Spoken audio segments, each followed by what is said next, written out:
Hi guys, welcome back to my channel. ఎప్పుడు maths ఇంగ్లీషే కాకుండా ఇవాళ సరికొత్తగా సివిక్స్లో 10th lesson law and social justice అయితే ఎక్స్ప్లెయిన్ చేద్దామన్నమాట.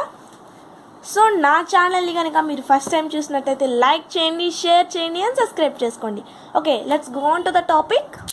సో కొంతమందికి ఇంగ్లీష్ వచ్చి ఉంటుంది, కొంతమంది తెలుగు వచ్చి ఉంటుంది. కాబట్టి రెండు బ్యాలెన్స్ చేసేటట్టు ఇంగ్లీష్లోనూ తెలుగులోనూ రెండిట్లో ఒకేసారి ఎక్స్ప్లెయిన్ చేస్తానన్నమాట. ఓకే, టాపిక్ నేమ్ వచ్చేసి law and social justice. Okay, law and social justice అని చెప్పుకున్నాం కదా. అసలు లా అంటే ఏంటి ఇప్పుడు చూద్దాం. The system of rules and regulations governing society is called law. Law అంటే ఏంటంటే ఒక రూల్స్ అండ్ రెగ్యులేషన్స్తో కూడిన ఒక పద్ధతి. ఏ రూల్స్తో అయితే మనము ఈ సొసైటీని రూల్ చేస్తున్నామో ఆ రూల్స్ అండ్ రెగ్యులేషన్స్తో కూడిన ఒక సిస్టమ్ని లా అని అంటాం. అండ్ సోషల్ జస్టిస్ అంటే మనకి గుర్తొచ్చే 5 పదాలు: equality, fairness, human rights, participation, redistribution. ఇప్పుడు what is mean by equality? Ensuring equal access to resources and services is called as equality. అంటే ప్రతి ఒక్కరికి ఈక్వల్గా చూడడం, ఈక్వల్ రిసోర్సెస్ పంచడం is called equality. Next, fairness అంటే ఏంటి? ఫెయిర్నెస్ అంటే promoting just and impartial treatment of individuals and groups.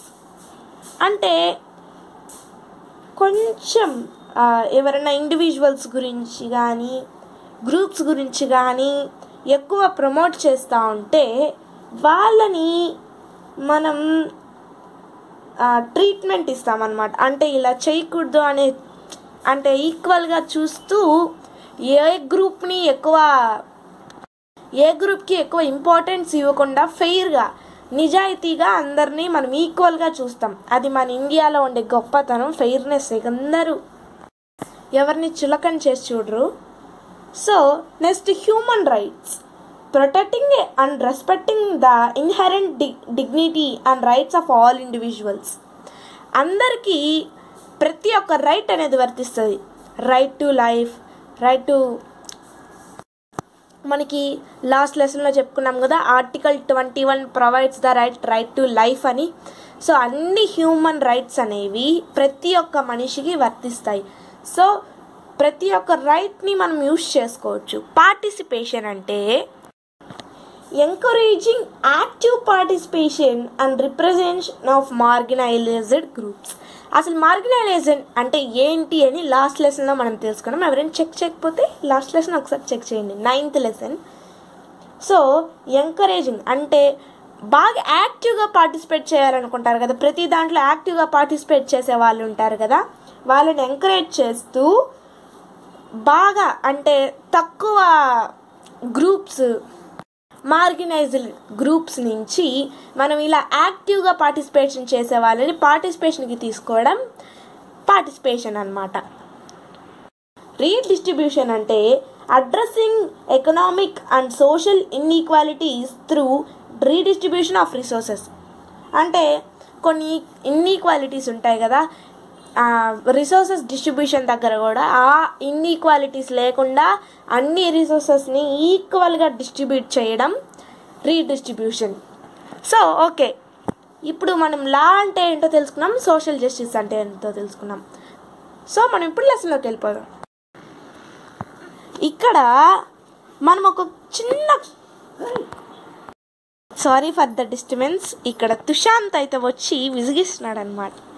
So చిన్న మార్కెట్ సిచ్యువేషన్ గురించి, ఎలా అయితే మనకి చట్టం ఎంత ముఖ్యమో తెలుసుకున్నట్టుగా ఒక చిన్న మార్కెట్ సిచ్యువేషన్ తీసుకుందాం. ఎప్పుడు private companies, contractors, business persons ఎక్కువగా వాంట్ చేసేది ఏంటంటే వాళ్ళకి ఏం కావాలంటే ప్రాఫిట్ కావాలి, మనీ కావాలి. సో ఈ ప్రాఫిట్ని పొందే క్రమంలో ఈ బిజినెస్ మ్యాన్స్ కానీ, కంపెనీస్ కానీ, కాంట్రాక్టర్స్ కానీ కార్మికులకి శాలరీ ఇవ్వకుండా వదిలేస్తూ ఉంటారు. సో ఈ కార్మికులకి శాలరీ ఇవ్వకపోవడం చట్టరీత్యా నేరం అన్నమాట. సో ఇది చాలా illegal and wrong to deny workers their wages. So the minimum salary అనేది వాళ్ళకి మంత్లీ పే చేస్తూ ఉండాలి. 1 yearకి ఒకసారి ఆ శాలరీ పెంచుతూ ఉండాలి. ఇదైతే మనకి ఒక లా ఉందన్నమాట, రైట్ ఉంది. So consumer and producer are governed in manner that is not exploitative. అంటే కన్జ్యూమర్ అండ్ ప్రొడ్యూసర్ అనేవి ఈ 3 పార్టీలు ఎవరో అంటే దోపిడీకి గురి కాని రీతిలో ఉంటాయి. వీరి మధ్య సంబంధాలు సజావుగా ఉండేలా చేస్తాయి. అసలు ఏమైందంటే ఒక టెక్స్టైల్ మిల్లు, అహ్మదాబాద్లో ఉన్న టెక్స్టైల్ మిల్లులో ఉండే కార్మికులు, పనిచేసే వాళ్ళు పవర్ లూమ్స్తో చాలా పోటీ ఎదుర్కోవాల్సి వచ్చిందనమాట. సో ఈ పోటీని ఎదుర్కోలేక వీళ్ళు 1980sలో ఈ మిల్లును అనేది మూసేశారనమాట. పవర్ లూమ్స్ అనేవి 4 లేదా 6 మగ్గాలు గల చిన్న యూనిట్స్. సో వాళ్ళ యజమానులు, ఐ మీన్ మేనేజర్స్, వీళ్ళతో వాళ్ళ ఫ్యామిలీతో దీన్ని నిర్వహించేవారు అన్నమాట. కానీ ఈ పవర్ లూమ్స్ అనేవి అంటే అంత సంతృప్తిని ఇవ్వమన్నమాట. మనందరికీ తెలుసు కదా, పవర్ లూమ్స్ అనేవి అంత సంతృప్తిగా చీరలు అలనాటికి ఉండవని. సో అందుకే వాళ్ళు ఆ మిల్లుని అయితే 1990sలో మూసేశారనమాట. మనము ఈ లాస్ని పెట్టడమే కాకుండా వాటిని ఖచ్చితంగా ఇంప్లిమెంట్ చేయడం అనేది చాలా ముఖ్యం అన్నమాట. ఏదైతే ఇప్పుడు ఒక లాని తీసుకున్నామంటే దాన్ని ఖచ్చితంగా ఫోర్స్లోకి దించాలి. Enforcement becomes even more important when the law seeks to protect the weak from the strong. ఒక వీక్ పర్సన్ని ఇంకో స్ట్రాంగ్ పర్సన్ నుంచి మనం కాపాడుకోవడానికి ఈ లాస్ అనేవి ఖచ్చితంగా ఇంప్లిమెంట్ అయ్యి ఉండాలి. ఖచ్చితంగా ప్రతి ఒక్క వర్కర్కి ఫెయిర్ వేజెస్ అంటే కరెక్ట్ శాలరీ అనేది ఇచ్చి ఉండాలి. లేకపోతే మనం ఎప్పుడైతే ఇన్స్పెక్షన్కి వస్తారో ఖచ్చితంగా పనిష్ చేస్తారు. ఎవరైతే లాస్ని వైలేట్ చేస్తారో వాళ్ళని ఖచ్చితంగా గవర్నమెంట్ అయితే పనిష్ చేయాలన్నమాట. ఎందుకంటే అప్పుడే భయం వస్తుంది కాబట్టి కరెక్ట్గా శాలరీస్ మనకి కార్మికులకి అయితే ఇస్తారు. కాబట్టి వర్కర్స్ ఎప్పుడైతే పూర్గా పవర్లెస్గా ఉంటారో వాళ్ళ ఫ్యూచర్ ఎర్నింగ్స్ అంటే వాళ్ళ శాలరీని పోగొట్టుకోనాటికి భయపడుతూ ఉంటారు. చాలా ఎదురుబాటుల్ని ఎదుర్కొంటూ ఉంటారనమాట, తిరుగుబాటుల్ని. సో వాళ్ళు ఆ పరిస్థితుల్లో ఇంకా తక్కువ శాలరీని ఖచ్చితంగా తీసుకుంటారు, తక్కువ శాలరీని యాక్సెప్ట్ చేస్తారు. ఎందుకంటే ఎంప్లాయీస్కి తెలుసు కదా, వాళ్ళు వీళ్ళ పవర్ని చూసుకొని వర్కర్స్కి చాలా తక్కువ శాలరీ ఇస్తారు. సో ఇట్లాంటి కేసెస్లో మనము ఇట్లాంటి లాస్ అనేవి ఎన్ఫోర్స్ చేస్తే ఆ కార్మికులకి మనం ఎంతో హెల్ప్ అయిన వాళ్ళం అవుతాము. సో గవర్నమెంట్ అనేది లాస్ని పెట్టడమే కాకుండా వాటిని ఫోర్స్లోకి కూడా తీసుకురావాలని ఈ పేరా మనకి చెప్తుంది అనమాట.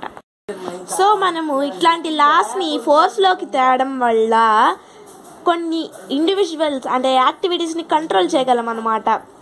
సో ప్రతి ఒక్కరు ప్రైవేట్ కంపెనీస్లో జరిగే ఈ కార్మికులకి నష్టానికి మనం కంట్రోల్ చేయగలము. అండ్ ప్రతి ఒక్కరికి సోషల్ జస్టిస్ ఎన్ష్యూర్ చేయగలము. సోషల్ జస్టిస్ అనేది మనం ఇవ్వగలం అన్నమాట. వీటిల్లో చాలా లాస్ ఉన్నాయి. ఏవైతే ఫండమెంటల్ రైట్స్లో కూడా బ్యాలెన్స్ అయ్యి గ్యారంటీ ఇండియన్ కాన్స్టిట్యూషన్ ద్వారా వచ్చినాయో అవి. ఇప్పుడు మనకి తెలిసిన లాలో ఒకటి రైట్ అగైనెస్ట్ ఎక్స్ప్లోటేషన్ ఏం చెప్తుందంటే ఎవరు కూడా ఫోర్స్ఫుల్గా వర్క్ చేయకూడదు అనమాట. తక్కువ జీతానికి ఎవరు కూడా ఫోర్స్ఫుల్గా వర్క్ చేయకూడదు. సో ఇలా చేస్తే ఖచ్చితంగా పనిష్మెంట్ అయితే చాలా సివియర్గా ఉంటుందన్నమాట. ఇంకొకటి వచ్చేసి ఒక 14 సంవత్సరాల కంటే తక్కువ వయసు ఉండే ఒక వ్యక్తి ఎవరైనా కూడా, ఒక చిన్న పిల్లాడు ఎంప్లాయీగా కానీ ఫ్యాక్టరీలో కానీ మైన్స్లో కానీ ఏ హజార్డస్ ఎంప్లాయ్మెంట్లో కానీ పని చేయకూడదు. ఇది మనకి రైట్ అగైన్స్ ఎక్స్ప్లోటేషన్లో ఉన్న 2 థింగ్స్ అన్నమాట. ఎలా ఈ లాస్ ప్రాక్టీస్లోకి వస్తాయి, ఇంకా ఎలా ఇవి సోషల్ జస్టిస్ని కాపాడుతాయి, ఇంకా చాలా క్వశ్చన్స్కి ఆన్సర్స్ మనం ఈ చాప్టర్లో మనం తెలుసుకుందాం. అండ్ మీకు ఒక విషయం తెలుసా, 2011లో మన జనాభా లెక్కల ప్రకారం 5 to 14 years సంవత్సరాల మధ్య వయస్సు మధ్య ఉండే పిల్లలు 4 మిలియన్ల మంది ప్రమాదకరమైన వివిధ వృత్తుల్లో పనిచేశారన్నమాట. 2016లో బాల కార్మిక నిషేధం మరియు నియంత్రణ చట్టం. సో 2016లో బాల కార్మిక నిషేధం మరియు నియంత్రణ చట్టం వచ్చింది కదా.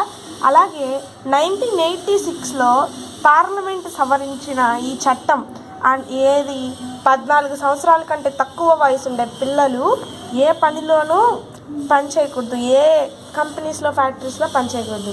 మరియు అడాలసెంట్స్, మనకి లెసన్స్ వచ్చింది కదా బయాలజీలో, reaching the age of adolescents కూడా ప్రమాదకరమైన పనులు చేయకూడదు అన్నమాట. ఇట్లా కానీ ఎవరైనా చేస్తే అది ఖచ్చితంగా పెద్ద నేరం అవుతుంది. దానికి గాను 6 నెలల నుండి 2 years వరకు జైలు పనిష్మెంట్ ఉంటుంది. పైగా 20,000 నుంచి 50,000 వరకు జరిమానా, ఫైన్ అయితే పడతారనమాట. సో ఇలా చైల్డ్ లేబర్స్ని రక్షించడానికి గాను మనం ఒక ప్రణాళిక రూపొందించాలని రాష్ట్ర ప్రభుత్వాలకు కేంద్ర ప్రభుత్వం నోటీస్ పెట్టిందనమాట. సో అందుకను online portal https pencil.gov.in platform for effective enforcement for no child labour. అంటే ఈ కంప్లైంట్స్ తీసుకోనాటికి గాను ఒక ప్లాట్ఫామ్ పెట్టారనమాట. సో మనం https pencil.gov.inలో కానీ కంప్లైంట్స్ ఇవ్వచ్చు. సో ఎవరైనా ఎన్సిఎల్పి కింద కార్మికులను అమలు జరిగేలా చూడడానికి, పర్యవేక్షించడానికి ఇట్లాంటి ఆన్లైన్ పోర్టల్ అనేది ఒకటి పెట్టారనమాట.